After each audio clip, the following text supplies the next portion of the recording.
নমস্কার বন্ধুরা, কিচেন কামিংসে আবারও একটি নতুন এপিসোডে সবাইকে স্বাগত জানিয়ে আবারও হাজির হয়ে গেছি একটা নতুন এপিসোডের সঙ্গে। সেটা হলো মাছের মাথা দিয়ে কলমি শাকের ঘন্টর রেসিপি। এটা একটা ট্র্যাডিশনাল রেসিপি। আশা করছি রেসিপিটি সকলের ভালো লাগবে। ভালো লাগলে লাইক কমেন্ট শেয়ার করার অনুরোধ থাকলেও পাশে থাকা বেল আইকনটি প্রেস করে সঙ্গে থাকবে নেক্সট রেসিপি দেখার জন্য। আর ভিডিওটি স্কিপ না করে পুরোটি দেখার অনুরোধ থাকলো বন্ধুদের কাছে। আর ভিডিওটিতে লাইক দিতে তোমরা ভুলে যাও, তাই তোমাদের কাছে একটাই অনুরোধ, ভিডিওর প্রথমেই লাইক দিয়ে দেখা শুরু করো বন্ধুরা। তাহলে দেখতে থাকো, সঙ্গে থাকো আমি এটা কীভাবে করছি। আমি এর জন্য নিয়ে নিয়েছি এক আটি কলমি শাক 500 গ্রাম, আর 3টে মাছের মাথা নিয়ে নিয়েছি, আর এদিকে রসুন, পেঁয়াজ কুচি, লঙ্কা আর কালো জিরে, আর এদিকে একটা গোটা বেগুন এরকম করে ডুমো ডুমো করে কেটে নিয়েছি। এবার কলমি শাকটাকে আটি ছাড়িয়ে ভালো করে পরিষ্কার করে ধুয়ে আমি কুচিয়ে নেব। দেখো আমি কুচিয়ে নিয়েছি, এভাবে ভালো করে কুচিয়ে ধুয়ে নিয়েছি। আর এদিকে মাছের মাথাগুলোকে আমি 2-আধখানা করে নিয়েছিলাম। তারপরে আমি একটু স্বাদ মতন লবণ দিয়ে দিচ্ছি, আর একটু হলুদ দিয়ে আমি এটাকে একটু ম্যারিনেট করে নিচ্ছি নুন হলুদ দিয়ে। ভালো করে নুন হলুদ মাখিয়ে নিয়েছি। এবারে মাছের মাথাগুলোকে আমি একটু ভেজে নেবো আগেই। তার জন্য ওভেনে কড়াই বসিয়ে কড়াইটা গরম হলে দিয়ে দেবো একটু সর্ষের তেল। দেখো তেলটা গরম হয়ে গেছে। এবার আমি মাছের মাথাগুলোকে আমি এরকমভাবে কেটে নিয়েছি যাতে ভাজতে সুবিধা হয়, যাতে কাঁচা না থাকে, খুব সুন্দর করে ভাজা হয়, তার জন্য আমি এরকম করে কেটে কেটে নিয়েছি।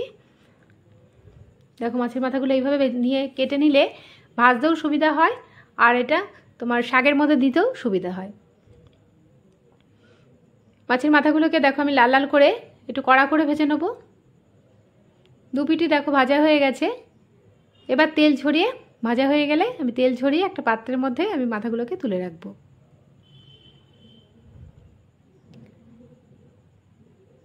এবার আমি তুলে নিচ্ছি। দেখো পুরো উল্টো পাল্টে দিয়েছি।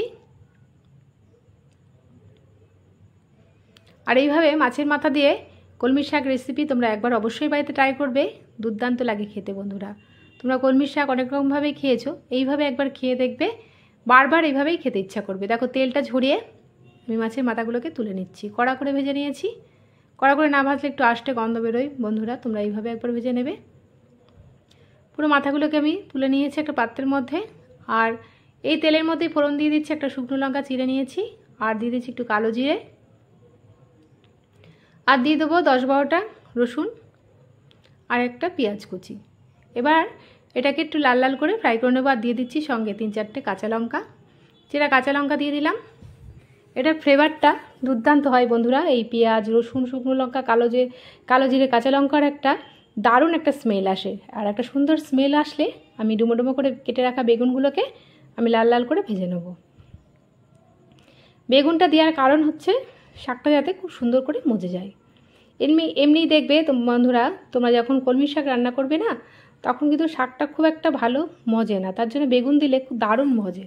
দেখো আমি ঢাকনা দিয়ে দিয়েছিলাম, আবার 5 মিনিট পরে ঢাকনা খুলে দিয়ে দিচ্ছি একটু স্বাদ মতন লবণ, আর পরিমাণ মতন দিয়ে দিচ্ছি হলুদ গুঁড়ো। তারপরে দেখো নুন হলুদটা ভালো করে দিয়ে আমি একটু ভালো করে লাল লাল করে বেগুনটাকে ভেজে নিয়েছি। এবারে কেটে রাখা শাকগুলোকে আমি এর মধ্যে দিয়ে দিচ্ছি। শাকটাকে এবার আমি একটু নেড়ে চেড়ে নেবো খুন্তি দিয়ে। বেগুনটা দিলে খুব তাড়াতাড়ি শাকটা মজে যায় বন্ধুরা। দেখো খুব সুন্দর করে আমি শাকটাকে নেড়ে চেড়ে নিচ্ছি। শাকটা নেড়ে নিয়েছি, আর দিয়ে দিচ্ছি পরিমাণ মতন আর একটু লবণ দিয়ে দিচ্ছি।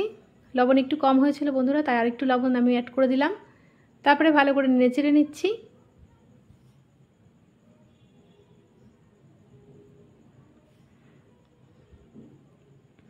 শাকটা একটু অল্প মজে আসছে, তখন আমি একটু ঢাকনা দিয়ে দিয়েছিলাম 5 মিনিটের জন্য। ফিরে আসছি 5 মিনিট পর। দেখো অনেকটাই শাকটা মজে গিয়েছে। এবার আস্তে আস্তে খুন্তির সাহায্যে আমি ভালো করে নেড়ে নিচ্ছি। দেখো শাকটা আস্তে আস্তে কমেও যাচ্ছে, তার মানে শাকটা মজে গেছে অনেকটাই। এখন আমি ভেজে রাখা মাছের মাথাগুলোকে এর মধ্যে অ্যাড করে দিচ্ছি। মাছের মাথাগুলোকে ভালো করে মিশিয়ে দিতে হবে একটু ভেঙে ভেঙে।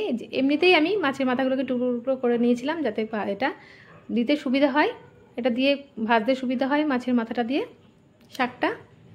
তারপরে দেখো মাছের মাথাটা ভালো করে দিয়ে নেড়ে চেড়ে নিয়ে এবারে আমি এর মধ্যে দিয়ে দেবো একটুখানি জিরের গুঁড়ো, 1 চামচ জিরের গুঁড়ো দিয়ে দিচ্ছি। তারপরে দিয়ে দিচ্ছি একটু লঙ্কার গুঁড়ো, ঝালের জন্য দিয়ে দিলাম একটু লাল লঙ্কার গুঁড়ো। তারপরে ভালো করে নেড়েচেড়ে নিয়ে দেখো এমনিতেই মজে গেছে অনেকটা। আর এইভাবে মাছের মাথা দিয়ে তোমরা কলমি শাক রান্না করে দেখবে, দুর্দান্ত লাগে খেতে। কুমড়ো দিয়েও কলমি শাকটা খেতে খুব ভালো হয় বন্ধুরা, তোমরা খেয়ে দেখবে। আর এইভাবে মাছের মাথা দিয়ে করলে তো আর কথাই নেই। আর একটু সামান্য জল অ্যাড করে দিলাম আমি। তারপরে শাকটাকে দেখো অনেকটাই মজে গেছে, ভালো করে নেড়ে চেড়ে নিচ্ছি। ভালো করে নেড়ে চেড়ে নিয়ে খুন্তি দিয়ে যত বেশি নাড়া হবে তত বেশি মজবে। এবার আমি ঢাকনা দিয়ে দিচ্ছি আরও 10 মিনিটের জন্য। ফিরে আসছি 10 মিনিট পর। দেখো শাকটা পুরো ফাইনালি মজে গেছে, একদম সফট হয়ে গিয়েছে আর খুব সুন্দর একটা ফ্লেভার আসছে। এবার আমি নুন ঝাল মিষ্টি ব্যালেন্সের জন্য দিয়ে দেবো একটুখানি চিনি। আর তোমরা তো জানোই নিরামিষ রান্নায় আমি একটু চিনি ইউজ করি মিষ্টি, যাতে ব্যালেন্সটা ঠিক থাকে নুন ঝাল মিষ্টির। দেখো চিনিটা দিয়ে দিলাম। এবার চিনিটাকে আমি ভালো করে মিশিয়ে নেবো, মেল্ট করে নেবো। যতক্ষণ না চিনিটা মেল্ট হয় ততক্ষণ আমি ভালো করে নেড়ে চেড়ে নিচ্ছি। আর নামানোর আগে দিয়ে দেবো এর মধ্যে সামান্য একটু ঘি দিয়ে দেবো। তোমরা চাইলে এটাকে স্কিপ করে যেতে পারো। তারপরে দেখো ভালো করে নেড়ে চেড়ে নিচ্ছি। এবারে কিছুক্ষণ রেখে আমি এটাকে সার্ভ করে নেবো।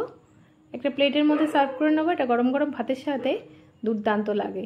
এটা দুপুরের লাঞ্চে এরকম একটা রেসিপি থাকলে প্রথম পাতে দারুণ একদম লাগবে, একদম জমে যাবে দুপুরের লাঞ্চটা।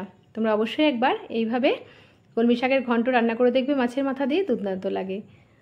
আর আমার এই রান্নাটা পছন্দ হলে তোমরা কমেন্টে জানাবে যে কেমন লাগলো। আশা করছি রেসিপিটি সকলের ভালো লেগেছে। ভালো লাগলে লাইক কমেন্ট শেয়ার করার অনুরোধ থাকলো। পাশে থাকা বেল আইকনটি প্রেস করে সঙ্গে থাকবে নেক্সট রেসিপি দেখার জন্য। আজকের মতন এইটুকুনি, আবারও আসবো নতুন নতুন রেসিপি নিয়ে। নেক্সট রেসিপির আমন্ত্রণ জানিয়ে এখানেই বিদায় নিলাম। ভালো থাকবে, সুস্থ থাকবে, ধন্যবাদ।